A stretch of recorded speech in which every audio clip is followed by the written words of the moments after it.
राधे राधे दोस्तों। आज हम सुनेंगे गोनू झा की बहुत ही दिलचस्प और मजेदार कहानी, पंडिताइन का सहारा।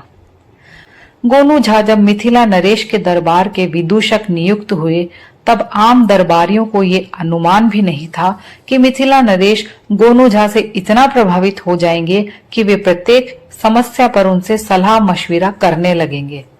कुछ ही दिनों में गोनू झा ने अपने मेधा के बूते महाराज के हृदय में अपना स्थान बना लिया और सारे समय में उनकी राय हर मुश्किल की दवा बनने लगी। एक तरह से गोनू झा सभी दरबारियों पर भारी पड़ने लगे, जिससे दरबारी उनसे जलने लगे और हमेशा ऐसे अवसर की तलाश में रहने लगे कि कोई मौका मिले तो वे गोनू झा को महाराज की नजरों से गिरा दें। एक बार की बात है, मिथिला नरेश बीमार पड़े। उनकी चिकित्सा होती रही, लेकिन बीमारी ठीक होने में वक्त लगा। महाराज बहुत कमजोर और दुबले हो गए। अधिक देर तक बैठने से वे थक जाते।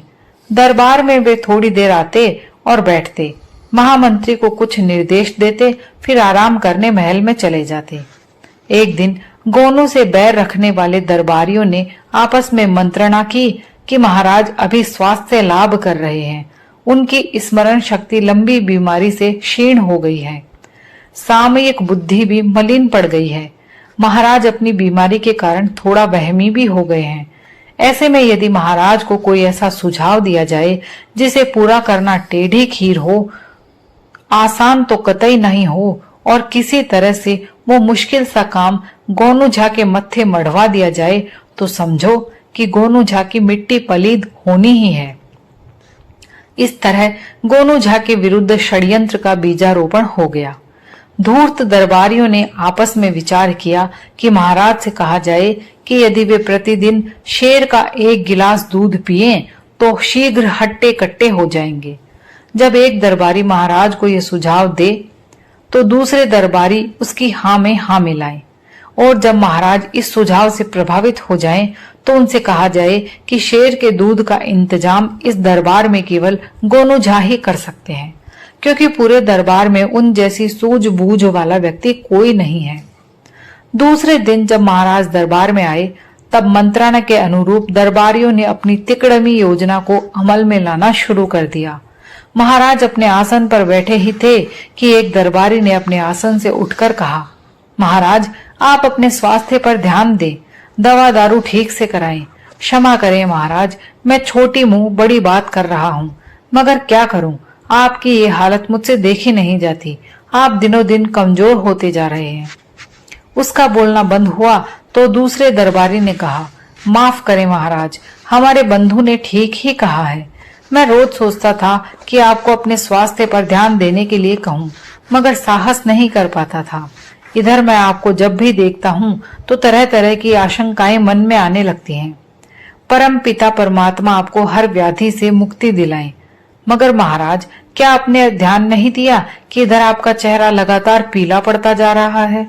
इसके बाद तीसरा दरबारी खड़ा हुआ और बोलने लगा, महाराज आप प्रजापालक हैं, हमारे पालनहार हैं, मिथिला की आत्मा हैं। यदि आपको कुछ हो गया तो पूरी मिथिला अनाथ हो जाएगी। फिर उसने दरबारियों से ऊंची आवाज में कहा, भाइयों, यदि आप में से कोई अच्छी सेहत पाने का कोई नुस्खा जानता हो तो वो महाराज को अवश्य बताएं। संयोग की बात थी कि उस दिन गोनू झा तब तक दरबार में नहीं पहुंचे थे, जिसके कारण दरबारियों को अपना जाल फैलाना आसान हो गया था। तीसरे दरबारी का आह्वान सुनने के बाद थोड़ी देर तक दरबार में सन्नाटा सा छाया रहा। सबको चुप देखकर महाराज ने खुद कहा, बताइए, आप लोगों के पास कोई जानकारी हो तो अवश्य बताइए। तब दरबार का सबसे स्वस्थ कारिंदा बोला, महाराज मैं भी एक बार बहुत बीमार हो गया था। वैद्य के चिकित्सा का मेरे रोग पर कोई असर नहीं हुआ। तब मेरे शिकारी मामा ने मेरे लिए शेर के दूध की व्यवस्था की। बाघ का मांस घिसकर शेर के दूध में सुबह शाम चटाया गया, जिससे मैं फिर से सेहतमंद हो गया। महाराज में एक अजीब सी उत्सुकता पैदा हो गई। उन्होंने पूछा, मगर शेर का दूध और बाघ का मांस आएगा कहाँ से? तभी एक दरबारी ने कहा, महाराज ये काम तो कोई सूझबूझ वाला आदमी ही कर सकता है। दूसरे ने कहा, दरबार में गोनू झा से अधिक सूझबूझ वाला व्यक्ति और कोई नहीं है। महाराज को भी ये बात ठीक लगी। वे गोनू झा की प्रतीक्षा करने लगे। गोनू झा जैसे ही दरबार में आए वैसे ही महाराज ने उन्हें आज्ञा दी, पंडित जी, मेरे लिए प्रतिदिन 1 गिलास शेर के दूध की व्यवस्था करें और हो सके तो थोड़े से बाघ के मांस की भी। गोनू झा अचरज में पड़ गए और कुछ कहना चाहा, मगर महाराज ने उन्हें कहा, अगर मगर कुछ भी नहीं, ये व्यवस्था आपको करनी ही पड़ेगी। गोनू झा चुप रह गए, कहते भी क्या। दरबार से लौटकर घर आए तो अनमने से रहे।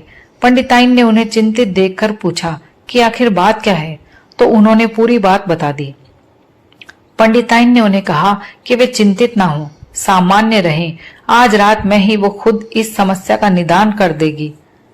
गोनू झा ने पूछा कि मगर कैसे, तो पंडिताइन ने उन्हें कहा कि इसकी चिंता वे नहीं करें कि कैसे, बस कल से प्रसन्नचित होकर समय पर दरबार जाएं। इसके बाद गोनू झा को भोजन करा लेने के बाद पंडिताइन एक थापी और गंदे कपड़ों की एक पोटली लेकर महाराज के सरोवर पर पहुंच गई। महाराज के कमरे के निकट पड़ने वाले सरोवर के पाट पर बैठकर वो जोर जोर से कपड़ा थापी से पीटने लगी। थापी की आवाज से महाराज की नींद खुल गई और उन्होंने पंडिताइन को पकड़वाकर अपने पास बुलवा लिया। पंडिताइन को देख महाराज अचरज में पड़ गए और पूछा, क्या बात है, इतनी रात को आप राज सरोवर में कपड़े धो रही हैं? पंडिताइन ने जवाब दिया, महाराज, दरबार से लौटते ही पंडित जी ने एक बच्चा जना है। उनकी तीमारदारी के बाद गंदे कपड़े धोने इस समय यहाँ आ गई। महाराज चकराए, अरे क्या बोल रही हैं? मर्द भी कहीं बच्चा देता है? असंभव। तपाक से पंडिताइन ने कहा, जब शेर दूध दे सकता है तो मर्द बच्चा क्यों नहीं पैदा कर सकता?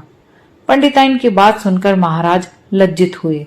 दूसरे दिन दरबार में उन दरबारियों की शामत आ गई जिन्होंने शेर के दूध की सलाह दी थी। उनकी हालत देखकर गोनू झा मन ही मन हंस रहे थे। दोस्तों, कहानी यहीं समाप्त होती है। अगर आपको कहानी पसंद आई हो तो प्लीज लाइक और शेयर करें, और अगर आप मेरे चैनल पर पहली बार आए हैं तो प्लीज मेरे चैनल को सब्सक्राइब कर लीजिए। कहानी सुनने के लिए आप सभी का बहुत बहुत धन्यवाद।